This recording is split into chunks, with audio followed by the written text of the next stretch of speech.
السلام عليكم ورحمة الله وبركاته. الحمد لله وكفى وسلام على عباده الذين اصطفى. أما بعد فأعوذ بالله من الشيطان الرجيم. بسم الله الرحمن الرحيم. إن الله وملائكته يصلون على النبي يا أيها الذين آمنوا صلوا عليه وسلموا تسليما.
আমাদেরকে দুনিয়াতে সর্বশেষে প্রেরণ করলেও ইনশাআল্লাহ তাআলা জান্নাতে প্রবেশ করব সমস্ত আম্বিয়ায়ে কেরামের উম্মতদের আগে। এই খুশনসিব এই সৌভাগ্য আল্লাহ পাক রব্বুল আলামিন দান করেছেন যে আজিম শখসিয়তের ওসিলায় তার দরবারে শত কোটি দরুদ ও সালাম সাল্লাল্লাহু তাআলা আলাইহি ওয়াসাল্লাম তাসলিমান কাসীরান কাসীরা। সম্মানিত মুসল্লিয়ান কিরাম, প্রাসঙ্গিক কিছু বিষয়ের উপরে কথা বলার চেষ্টা করার পর আমরা আমাদের ধারাবাহিক যে বিষয়ের উপরে কথা শুরু করেছিলাম সেই বিষয়ের দিকে আপনাদের দৃষ্টি আকর্ষণ করার জন্য সূরা আল ফুরকানের শেষের কিছু আয়াত আপনাদের সামনে আমি তেলাওয়াত করেছি। আমাদের পূর্ব নির্ধারিত বিষয় ছিল আল্লাহ মকবুল বান্দাদের গুনাহগুলি, আল্লাহ মকবুল বান্দাদের গুনাহগুলি, আল্লাহ গ্রহণযোগ্য, আল্লাহর কাছে প্রিয়, আল্লাহর কাছে গ্রহণযোগ্য বান্দার বৈশিষ্ট্যাবলী সম্পর্কে আমরা আলোচনা শুনে আসছিলাম। তো একটু রিপিট করবো আজকে, যাতে আপনাদের ওই পুরনো কথাগুলো আপনাদের মনে আবার চাঙ্গা হয়ে উঠে। এই জন্য আজকে আমাদের যে কয়েকটি বৈশিষ্ট্য নিয়ে কথা বলছিলাম সংক্ষিপ্ত ভাবে সেইগুলো আপনাদের সামনে আবার রিমাইন্ড করবো, রিপিট করবো, যাতে আমাদের মনে থাকে। আগামী জুমা থেকে ইনশাআল্লাহ আমরা নতুন বৈশিষ্ট্য, নতুন গুণাবলীর দিকে যাওয়ার চেষ্টা করবো ইনশাআল্লাহ তাআলা। সম্মানিত হাজিরিন, দুনিয়াতে আমরা শিল্পপতি, কোটিপতি, লাখপতি, রাজনৈতিক নেতৃবৃন্দ এদের সাথে সেলফি তোলার জন্য পাগল পড়া হয়ে যায়। একজন এমপি সাহেবের সাথে সেলফি তুলে, একজন মন্ত্রী মহোদয়ের সাথে সেলফি তুলে, বা একজন শিল্পপতির সাথে সেলফি তুলে যদি আমি আমার ফেসবুক আইডিতে আপলোড করতে পারি, নিজেকে অনেক ধন্য মনে করি। মনে করি আমার এই ছবিটা দেখার পরে সবাই বুঝতে পারবে আমার সাথে এমপি সাহেবের খুব ধরন সম্পর্ক। মন্ত্রী সাহেবের আমি অনেক কাছের মানুষ, শিল্পপতি, কোটিপতি আমি অনেক প্রিয়, আস্থাভাজন একজন মানুষ। দুনিয়ার এই সমস্ত তথাকথিত উচ্চ শ্রেণীর সাথে সম্পর্ক তৈরি করার জন্য আমি দিন রাত 24 ঘন্টা চেষ্টা করি। একটা ছবি আপলোড করতে পারলে নিজেকে ধন্য মনে করি, অথচ একবারও আমার ভেতরে এই চেষ্টা, আমার ভেতরে এই চিন্তা চেতনা জাগ্রত হলো না। কয়েকদিনের একজন নেতা, কয়েকদিনের একজন টাকাওয়ালার আস্থাভাজন হওয়ার জন্য যেভাবে আমি মেহনত করে যাচ্ছি, অনন্তকালীন জীবনের মালিক, সমগ্র সৃষ্টি জগতের মালিক, আমার জীবন যৌবনের মালিক, আরশের মালিক রব্বে করিমের আস্থাভাজন হওয়ার জন্য আমি কি করেছি? আমার কতটুকুই বা চেষ্টা আল্লাহর প্রিয় হওয়ার জন্য, কি মেহনত করেছি আমি আল্লাহর আস্থাভাজন হওয়ার জন্য? কতটুকু মেহনত আমার দ্বারা হচ্ছে, কতটুকু চেষ্টা আমার দ্বারা হচ্ছে যে আসমান জমিনের মালিকের কাছে আমি আস্থাভাজন, আমি তার কাছে গ্রহণযোগ্য, তার কাছে মকবুল। এজন্য আমার চেষ্টা কতটুকু? পক্ষান্তরে দুনিয়া একজন তথাকথিত আল্লাহর বলে বলিয়া আল্লাহর দেওয়ার নিয়ামতের ধনবান যিনি, তার আস্থাভাজন হওয়ার জন্য দিন রাত 24 ঘন্টা মেহনত, তার সাথে একটা সেলফি তুলতে পারলে 7 রাজার ধন পেয়েছি মনে করে আত্মতৃপ্তির ঢেকুর তুলি, সকলকে বুঝাতে চাই অমুকের সাথে আমার ভালো সম্পর্ক, তিনি আমাকে ছিলেন, আমি তো রাস্তাবাজন তার প্রিয়, কিন্তু আমার আপনার ভেতরে এই চিন্তা কি আছে? আরশের মালিক আল্লাহর সাথে আমার কতটুকু সম্পর্ক, আমার রব আমার আল্লাহ আমাকে চিনেন কিনা, আরশের মালিকের কাছে আমি কতটুকু মকবুল, কতটুকু গ্রহণযোগ্য। আফসোসের ব্যাপার হলো আমাদের ভেতরে এই চিন্তা চেতনার বিন্দু পরিমাণ নাই, বিন্দু পরিমাণ নাই। আমার আপনার ভেতরে যদি এই চেতনা থাকতো, নামাজ কখনো ছাড়তে পারতাম না, তার দরবারে সিজদা দেওয়ার কথা কখনো ভুলতে পারতাম না, তার কালাম তিলাওয়াত না করে আমি কখনো বিছানায় যেতে পারতাম না। হাইয়া আলাস সালাহ, হাইয়া আলাল ফালাহ শোনার পরে যেখানে আছি সেই জায়গায় বসে থাকতে পারতাম না। দুনিয়ার একজন ক্ষমতাধর ব্যক্তি যদি আমাকে আপনাকে ডাকে, সবকিছু ফেলে দৌড় দেয়, আমাকে ডেকেছে। মেক্সিকো গ্রুপে সালমান এফ রহমানের মেক্সিকো গ্রুপে আমার এক আত্মীয় চাকরি করে চট্টগ্রাম ব্রাঞ্চে। হেড অফিস থেকে একদিন তলব করা হলো 2-3 ঘন্টা সময় মাত্র, টাইম দেওয়া হলো 5টার ভেতরে বা 4টার ভেতরে হেড অফিসে চলে আসেন। উনি সাধারণ জেনারেল ড্রেসে উনি চট্টগ্রামের ওনার কর্মস্থলে কাজ করছিলেন। টেলিফোন যখন আসলো, তারা 3-4 জনের নামে যখন টেলিফোন আসলো, ওই সময় তো আর বাসায় যাওয়ার কোন ফুরসত নাই, কারণ ঢাকা যেতে হবে।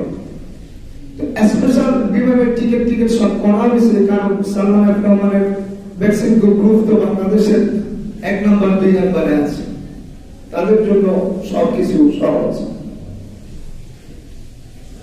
উনি নিজে আমাকে বললেন যে আজকে চাকরি করতেছি 14-15 বছর, হেড অফিস আমাদেরকে কখনো তলব করে নাই। যখন বলা হলো 2-3 ঘন্টার ভেতর আসো, সাথে সাথে আমি একটা জব সেন্টার, তারপরে সিঙ্গাপুর ব্যাংকক সেন্টার যা আছে ওখানে গিয়ে স্যুট প্যান্ট জুতো যা কিনা 8-10 হাজার টাকার বাজার করে ওই সময় ওখানে সব ড্রেস চেঞ্জ করে ওখান থেকে নতুন ড্রেস পরে যেভাবে যাওয়া দরকার সেরকম চলে গেলাম। 2 মিনিট অপচয় হবে এই চিন্তা তার মাথায় ছিল না। 2 সেকেন্ড অপচয় হোক, কত আগে যাওয়া যায়, কত তাড়াতাড়ি যাওয়া যায়, কারণ হেড অফিস তলব করেছে। আমি আপনাদেরকে আপনার বিবেকের কাছে, আমাদের বিবেকের কাছে প্রশ্ন রাখতে চাই, আমার কোম্পানির হেড অফিস যদি আমাকে তলব করার কারণে যদি আমার এই তড়িঘড়ি এই প্রস্তুতি থাকে, তাহলে আমার রব যখন হাইয়া আলাস সালাহ, হাইয়া আলাল ফালাহ বলে আমার রবের চেম্বারে আমাকে আপনাকে ডাক দেয়, আমার কি প্রস্তুতিতে আছে? আশা তো দূরের কথা, আসতে বড় প্রস্তুতি নেওয়ার কথা, আশার টেনশন মাথায়ও নাই।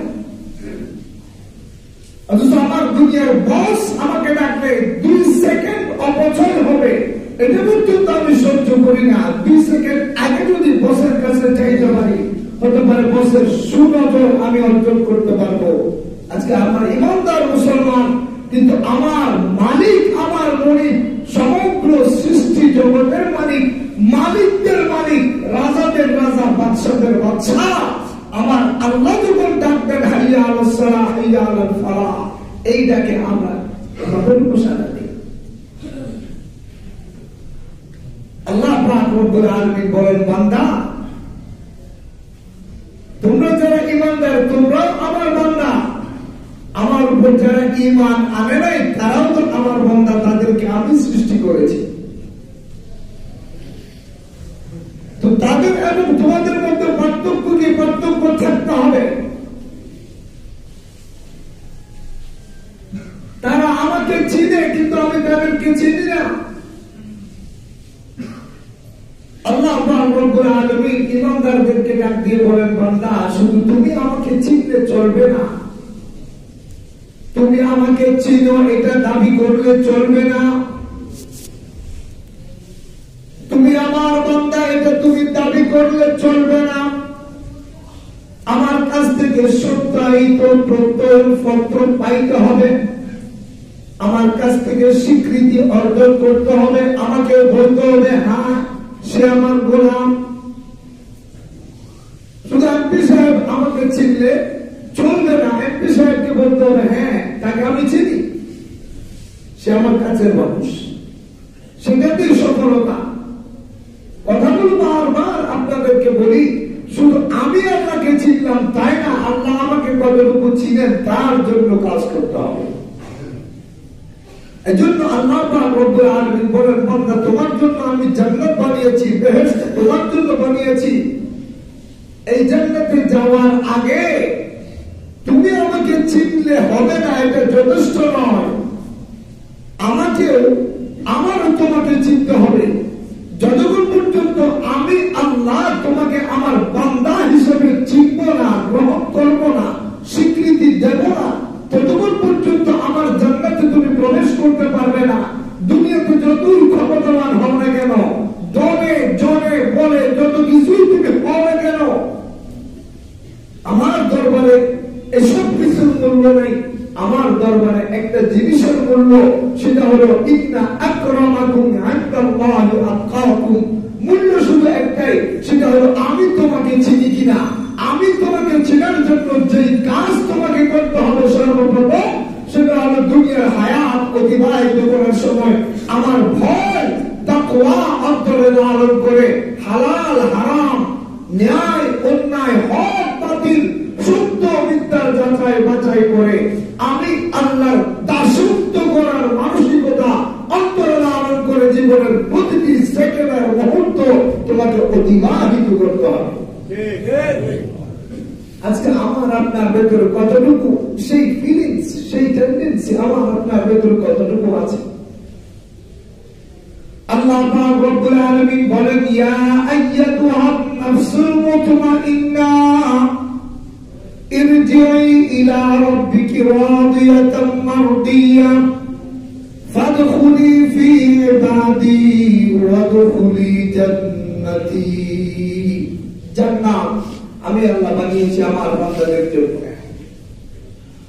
এখানে আল্লাহ পাক রব্বুল আলামিন বলেন নাই আগে ঈমানদার হও তারপর আমার জান্নাতে প্রবেশ করো, আগে মুসলমান হও তারপর আমার জান্নাতে প্রবেশ করো। আল্লাহ বলেন নাই, আল্লাহ বলেছেন ফাদখুলি ফি ইবাদি ওয়াদখুলি জান্নাতি।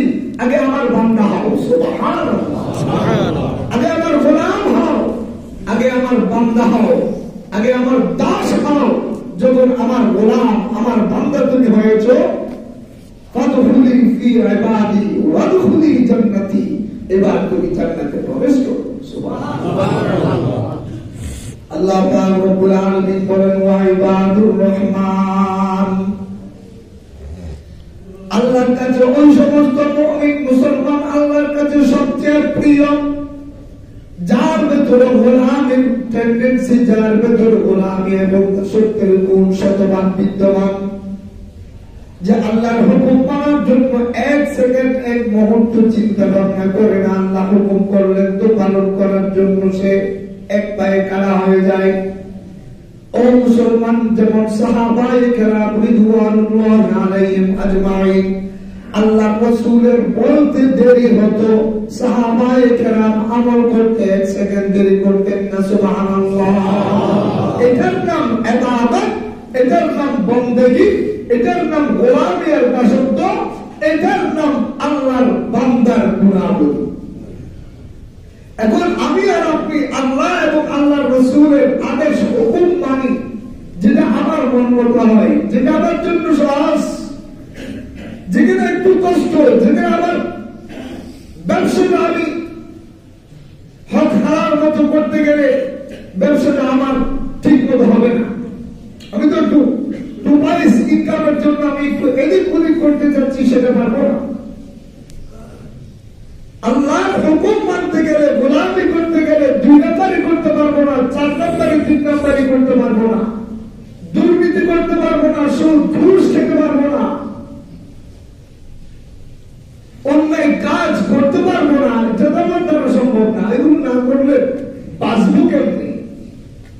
এগুলো না করলে ছেলে মেয়ে নিয়ে অভুষ থাকতে হবে। এই মেজাজ, এই জেহেনিয়ত, মানসিকতা আমাদের ভেতরে তৈরি হয়ে গেছে, অথচ রিজিকের মালিক কে? আল্লাহ। রিজিকের মালিক আল্লাহ। সাহাবায়ে কেরাম আল্লাহর রাসূলের বলতে দেরি, এটা সাহাবায়ে কেরামের মন মেজাজ মতো হোক বা না হোক, সাহাবায়ে কেরামের পছন্দ হোক বা না হোক, আল্লাহ রাসূল আদেশ করেছেন মাত্র সাথে সাথে সাহাবায়ে কেরাম এটা আমল করার জন্য কম্পিটিশন, প্রতিযোগিতায় লিপ্ত হয়ে যেত। সুবহানাল্লাহ। হযরত আব্দুল্লাহ ইবনে মাসউদ রাদিয়াল্লাহু তাআলা আনহুর একটি ঘটনা আছে। আল্লাহর রাসূল যখন জানাজার নামাজের ফজিলত বর্ণনা করছিলেন, আল্লাহর রাসূল বলছিলেন, ইরশাদ করেছিলেন যে একজন মুসলমানের ভাইয়ের মৃত্যুর সংবাদ শোনার পর তাকে দেখতে গেল, তার গোসলে অংশগ্রহণ করলো, তার কাফন দাফনে অংশগ্রহণ করলো, আজার মাঠে গিয়ে নামাজ আদায় করলো, নামাজের পর তার কবরে দাঁড়িয়ে দাফন করার কাজ করলো। ওখানে দাফন কাফন শেষ করার পরে একেবারে আখেরি মুনাজাত করে কবরস্থান থেকে বিদায় গ্রহণ করলো। আল্লাহ রাসূল বলেন, আল্লাহ পাক রব্বুল আলামিন তার এই আমলের কারণে তার আমল নামায় 2 কিরাত পরিমাণ সওয়াব দান করবেন। সুবহানাল্লাহ। 2 কিরাতাইনি, বুখারী শরীফের হাদিস। আল্লাহ রাসূল সাল্লাল্লাহু আলাইহি ওয়াসাল্লামকে সাহাবায়ে কেরাম জিজ্ঞেস করলেন, ইয়া রাসূলুল্লাহ, কিরাত কি? তখন আল্লাহ রাসূল বলেন, 1 কিরাত সমান 1 উহুদ পরিমাণ। সুবহানাল্লাহ। 1 কিরাত পরিমাণ 1 উহুদ সমান। আল্লাহ রাসূল সাল্লাল্লাহু আলাইহি ওয়াসাল্লাম বললেন, শুধু ব্যস্ততার কারণে, ব্যস্ততা থাকার কারণে সে জানাজা পর্যন্ত ছিল, জানাজায় অংশগ্রহণ করলেন, কবরের পারে যাইতে পারল না, দাফনের কাজে অংশগ্রহণ করতে পারে নাই, মুনাজাতে অংশগ্রহণ করতে পারে নাই। আল্লাহ রাসূল বলেছেন, ফারাহু কিরাতুন, তার জন্য 1 কিরাত। ও মুসলমান, আব্দুল্লাহ ইবনে মাসউদ রাদিয়াল্লাহু তাআলা আনহু এই হাদিস যখন শ্রবণ করলেন, শিশুর মতো, বাচ্চার মতো হাও মাও করে কেঁদে উঠলো। সাহাবায়ে কেরাম জিজ্ঞেস করল, ও আব্দুল্লাহ ইবনে মাসউদ, এইভাবে তুমি কান্না করতেছো কেন? আব্দুল্লাহ ইবনে মাসউদ বলে, ও আল্লাহর পয়গম্বরের সাহাবীরা, এই হাদিস কেন আমি আরো আগে শুনি নাই? যদি আরো আগে শুনতাম, আরো আগ থেকে এই আমলটা করে অনেক সওয়াবের মালিক হতে পারতাম। সওয়াবের অবসর আমার আপনার চতুর্পাশে হাজার হাজার আল্লাহর গোলামি করার সুযোগ সুবিধা থাকার পরেও পদদলিত করছি। আর সাহাবায়ে কেরাম একটু 19-20 হয়েছে পরে, একটু আপিছ হয়েছে পরে, অন্য সাহাবায়ে কেরাম আগে শোনার কারণে এই আমলটা করে আল্লাহর কাছ থেকে পুণ্য অর্জন করতে পারলেন। আব্দুল্লাহ ইবনে মাসউদ বলে, আরে আমি যদি আরো 2 দিন আগে যদি আল্লাহর হাবিবের এই আমলের কথা শুনতাম, আজ থেকে আমল করে আমি অনেক সওয়াবের ভাগী হতাম। জানাজার নামাজ পড়া, মাইয়িতকে দেখতে যাওয়া, দাফন কাফনে অংশগ্রহণ করা সবকিছু সুন্নাত। সুন্নতে মুআক্কাদা না সুন্নতে জায়েদা। জানাজার নামাজ পড়া এটা হলো ফরজে কিফায়া, আর সব কাজ সুন্নতে জায়েদা। করলে সওয়াব, না করলে কোনো গুনাহ নাই, কিন্তু সওয়াবটা কি পরিমাণ বেশি একটু খেয়াল করেন, একটু দেখেন। আল্লাহ রাসূল বলেন, একজন মুসলমান ইন্তেকাল হলো, তাকে দেখতে যাওয়া, তার গোসলে অংশগ্রহণ করা, তার জানাজার নামাজে অংশগ্রহণ করা, তার দাফন কাজে অংশগ্রহণ করে মুনাজাত দিয়ে বাসার দিকে চলে আসা, তার আমলনামায় আল্লাহ পাক রব্বুল আলামিন 2 উহুদ পরিমাণ সওয়াব আল্লাহ তাকে দান করবেন। সুবহানাল্লাহ। পক্ষান্তরে আরেকজন আল্লাহর বান্দা জানাজার নামাজ পর্যন্ত ছিল, সব কিছুতে অংশগ্রহণ করলো, শত ব্যস্ততার কারণে কবর পাড়ে আসতে পারে নাই। আল্লাহ পাক রব্বুল আলামিন তার আমলনামায় 1 উহুদ পরিমাণ সওয়াব আল্লাহ তাকে দান করবেন।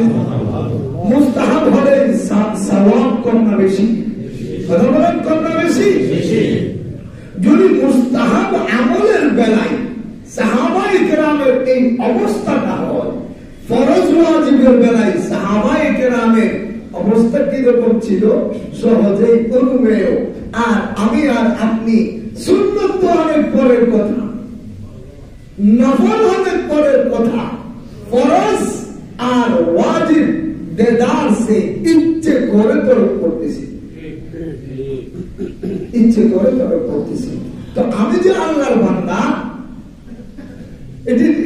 এটার কোন যথার্থতা তো নাই। এজন্য আল্লাহ পাক রব্বুল আলামিন বলেন, ওয়া ইবাদুর রহমান, ও দুনিয়ার ইমানদার মুমিন মুসলমান, আমার কাছে মকবুল, আমার কাছে গ্রহণযোগ্য হওয়ার জন্য আমি তোমাকে আমার বান্দা হিসেবে স্বীকৃতি দেওয়ার জন্য ফার্স্ট অফ অল যে কাজ তোমাকে করতে হবে সেটা হলো আমার গোলামি আর দাসত্ব। যখনই হুকুম করব, যখনই আদেশ দেব, এই আদেশ পালন করার জন্য এক সেকেন্ড দেরি করতে পারবা। আল্লাহ পাক রব্বুল আলামিন এই বৈশিষ্ট্য আর গুণ আমাদের ভেতরে আল্লাহ দান করুন, সকলে বলে আমিন।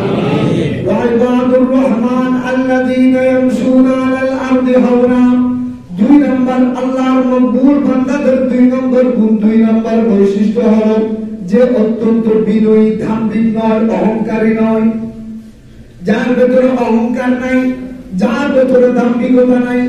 আল্লাহ পাক রব্বুল আলামিন বলেন, আসমানেও সে প্রিয়, আমি আল্লাহর কাছেও সে মকবুল, সে গ্রহণযোগ্য, সে প্রিয়।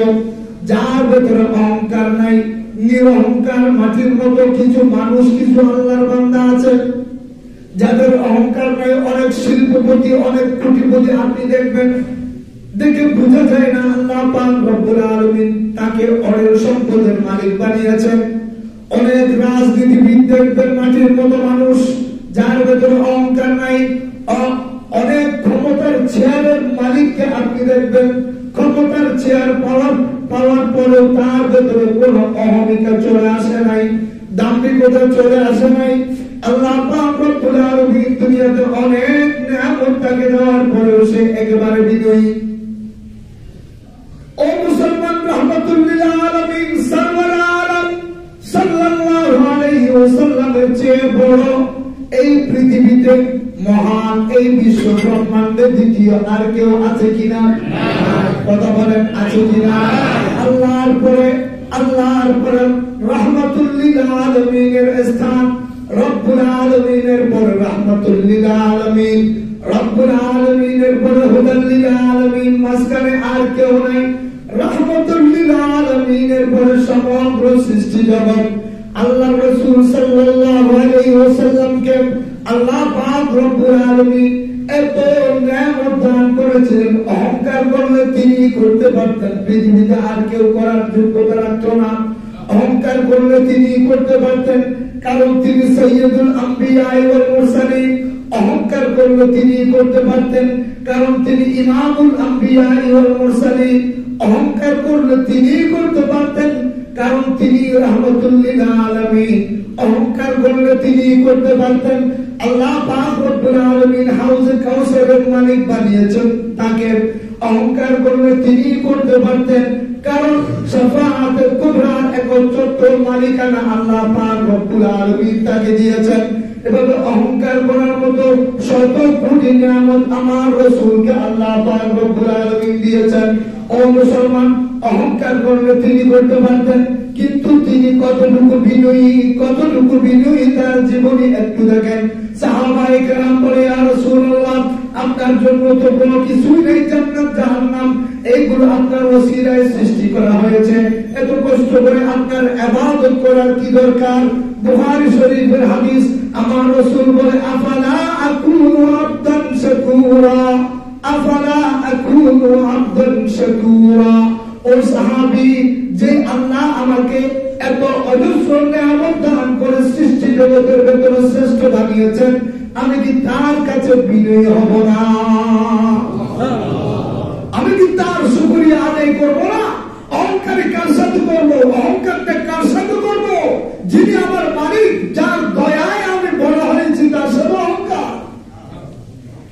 ইন্না ফাতাহনা লাকা ফাতহান মুবিনা, মক্কা বিজয় যখন হয়েছে, আল্লাহর রাসূল বিজয়ী বেশে কুসওয়া উটের উপর সওয়ার হয়ে যখন মক্কাতে প্রবেশ করলো, আরবের প্রধানমন্ত্রী বড় বড় কাফের মুশরিকদের নেতৃবৃন্দ তরতর করে কাঁপে। আজকে তো ক্ষমতা মুহাম্মদের হাতে। কয়েকদিন আগে মুহাম্মদকে মক্কার অলিতে গলিতে কত কষ্ট দিয়েছি, কত টর্চার করেছি, ক্ষমতার পালাবদল হয়েছে। আজকে তো আমাদের হাতে ক্ষমতা নাই, ক্ষমতা চলে গেছে মুহাম্মদের হাতে। আল্লাহ পাক রব্বুল আলামিন মুহাম্মদুর রাসূলুল্লাহ সাল্লাল্লাহু আলাইহি ওয়াসাল্লামকে বিজয়ী বেশে মক্কায় যখন প্রবেশ করছিলেন আল্লাহর রাসূল, তখন আল্লাহর রাসূলের বিজয় আপনারা সিরাতের কিতাবের ভেতরে দেখেন, আল্লাহর রাসূলের জীবনীর ভেতরে দেখেন। আমরা যদি সামান্য একটা ওয়ার্ডের ক্ষমতাও যদি আমরা পাই, একটা ওয়ার্ডের মেম্বার যদি আমরা হই, আমাদের পরিচয়টা বড় হয়ে যায়, চওড়া হয়ে যায়, মাথাটা অনেক উঁচু চলে যায়, আমাদের সাথে মানুষ কথা বলতে পারে না, অনেক ক্ষমতার পাওয়ার চাইলে অনেক কিছু করতে পারি। রাহমাতুল্লিল আলামিনকে আল্লাহ সমগ্র পৃথিবীর বিজয় দিয়েছেন। আল্লাহর রাসূল পৃথিবীর ব্যাপী বিজয় হওয়ার পরেও আল্লাহর রাসূলের চেহারা মুবারক এমন নত ছিল, এমন নিচু ছিল, থুতনি মুবারক বুকের সাথে মিলানো ছিল। সুবহানাল্লাহ।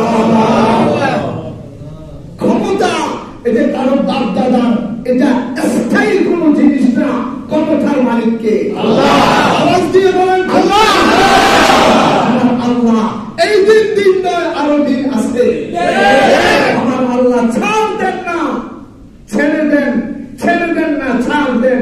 বান্দা নাফরমানি কর, সুম্মা লানানজিআন্না মিন কুল্লি শিয়াতিন আইয়ুহুম আশাদ্দু আলার রাহমানি আতিয়া। আমার আল্লাহ বলেন, নাটাই আমার হাতে, গুলি বানিয়ে তোকে আমি জমিনে উড়ার সুযোগটা দিয়েছি, নাটাই তো আমার হাতে।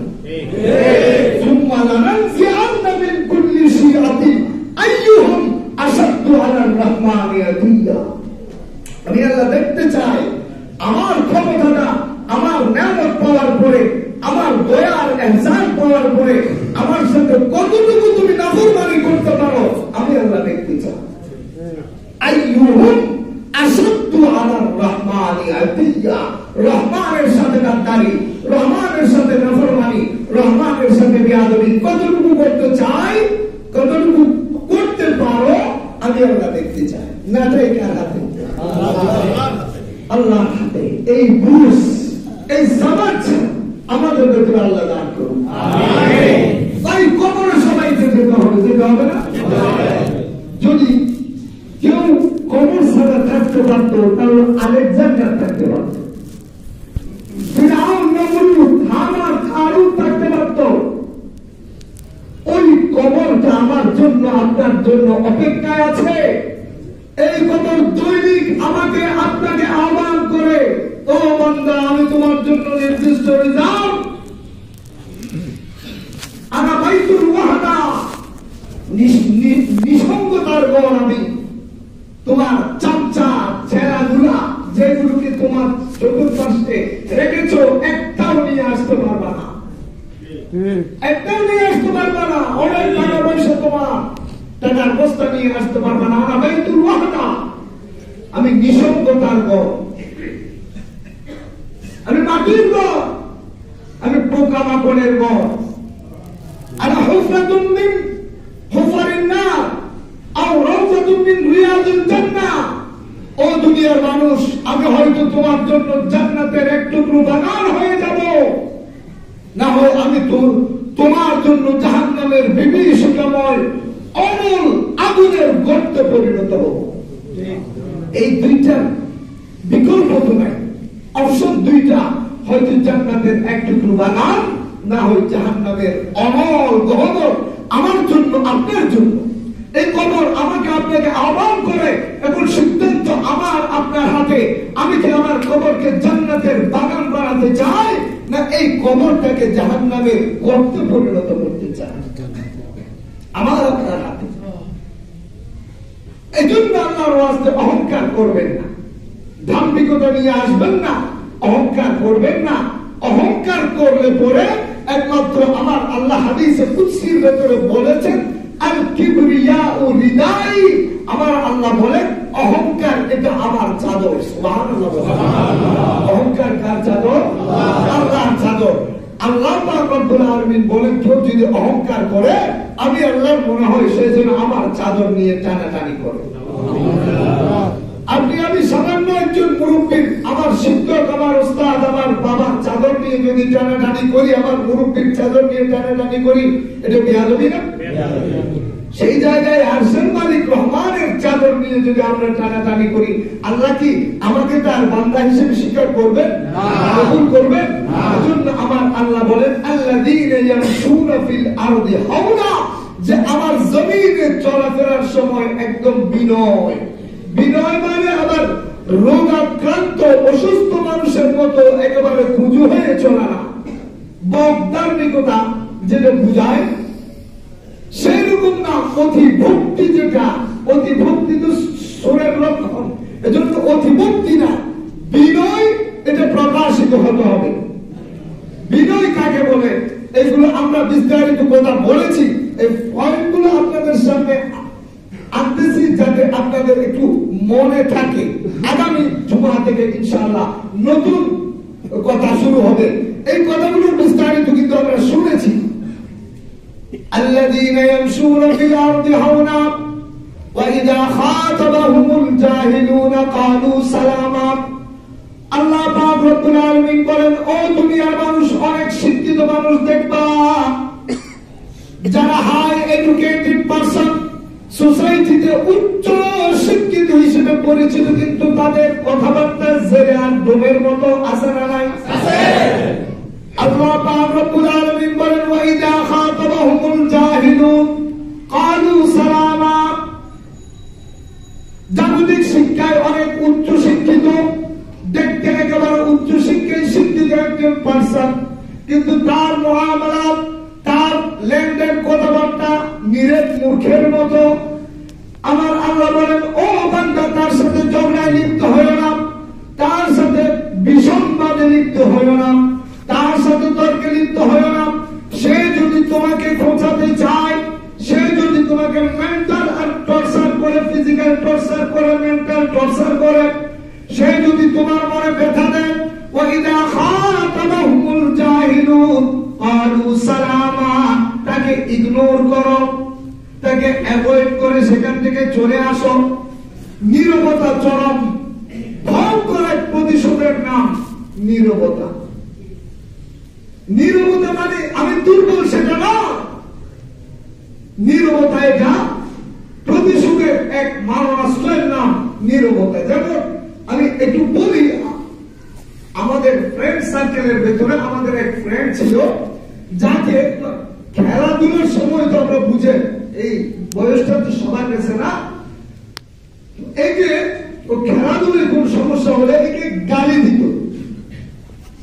বন্ধুরা গালি গালাজ দেয় না, গালি খেলার ভেতর কত মারামারি হয় আপনার, এই হতে সে কিন্তু কিছুই বলতো না, কোন রিয়েকশন তার ভেতরে নেই।